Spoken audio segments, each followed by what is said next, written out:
What grade would you give Kyle Shanahan this year? Guys had a lot to deal with. A lot of bad luck. What grade would you give his performance at the bye?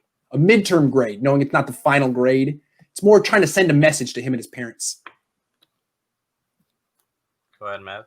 A minus? I was going to go, so this is a little controversial, I guess, but I'm going B minus because I think he's had some really good performances in good games. So like a couple tests he aced, but then a couple tests he got D's and low C F's that brought it down. But it's still a decent average where like you're happy with the season, but you had expectations it was an easy A in the class or at least a B plus, and so you're still disappointed. And some things bought into that, obviously, not having, in my opinion, the two best offensive weapons on the team. I think a lot of people agree with that. Mostert and Samuel for the majority of the season hurt. But I go B. Not having Kittle hurts too. Yeah, not having Kittle, not having your best also blocker, the quarterback. Too. Yeah, well, and that goes without saying. The quarterback situation's been interesting, but I think he's had some good highs. The Rams game, the Patriots game, I think he was on fire in those, and so I go B minus. I'm gonna go with a. At first, when I read this question from you, I was like, okay, that's an A, like it's Shanahan. But then the more I thought about it, I would say a solid B, just a solid B. 85 rating, and where I like deducted to where I went from an A to a B basically is like, why was Trent Taylor playing over Richie James to begin the season? Good call. Was Dante Pettis playing over Richie James to begin the season? Who knows? Maybe if you throw to Richie James on fourth down instead of Trent Taylor, he's able to somehow, maybe Jimmy gets him a better throw because it's not Trent Taylor waiting forever to go like this out of the break.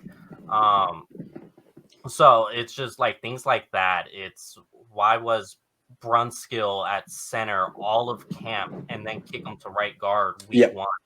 It's just situations like that, to where it's like, okay, the team could have been better in that. As far as like taking out Mullins against the Eagles, I would have left him in there.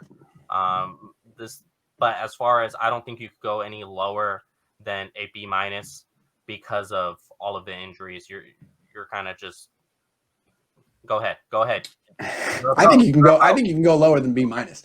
Let me say, I'm going to give him a C, and I fully see all of his excuses. It's the truth. I mean, you don't have your quarterback, your tight end, your running back, your wide receiver. That's a big deal. So he's graded on a curve, no question about it. You don't just look at where his offense ranks and be like, well, that's you, D. No. What a coach's you win with talent in the NFL. A coach's job is to maximize the talent, and he doesn't have much talent to maximize. But compare him to his defensive coordinator.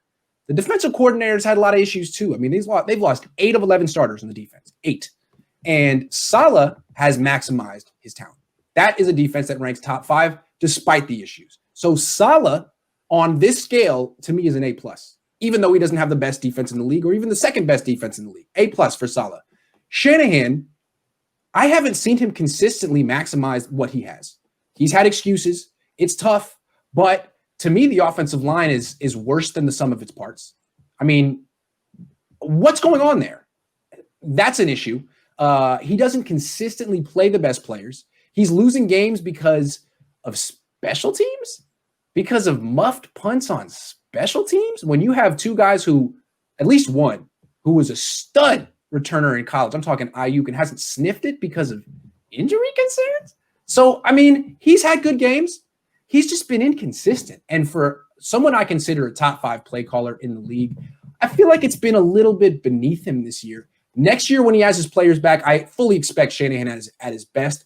I just feel like he's better than what he's done this year, even given all of the excuses he has. I would expect him to do what Saleh's doing. Really, I would. So when you made the face after I said you can't really say anything lower than, I was like, well, watch me. It doesn't make it because he has put his team, other than what I've said, the terrible 4th and 1 stuff, other than all of that, he has put this team in places to win.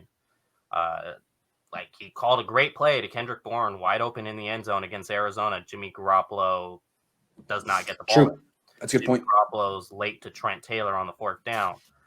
Nick Mullins decides to throw right at an Eagles linebacker for an easy pick six. That guy will never have an easier interception in his NFL career. So I look at scenarios like that. It's like, okay, well, he has them in a position to win as far as play call goes, but his players did not execute. So that it's just hard for me to put blame on Shanahan when you have Jimmy Garoppolo 10 yards short of a pass. Agree. But it's also the coach's job to find something that his players can execute. And for whatever reason, Salah's been able to find things that his band of misfits have been able to execute. He's done it.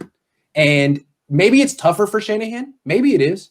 But he hasn't been able to do it consistently. He has done it a few times. Those games against the Rams and the Patriots were two of his best games ever. He should be really proud of that stuff. But that's 2 out of 10 games. I have higher standards for Shanahan. I think he's better than that. So I would put him at C. Maybe if it were a different coach, I'd be like, you know what, B-, B+. For Shanahan, I think he can do better, especially when his D coordinator is kind of showing him up just a little bit. Just a little bit. Just a little bit. So that's all I'm saying. It's because I love Shanahan. It's because I like him.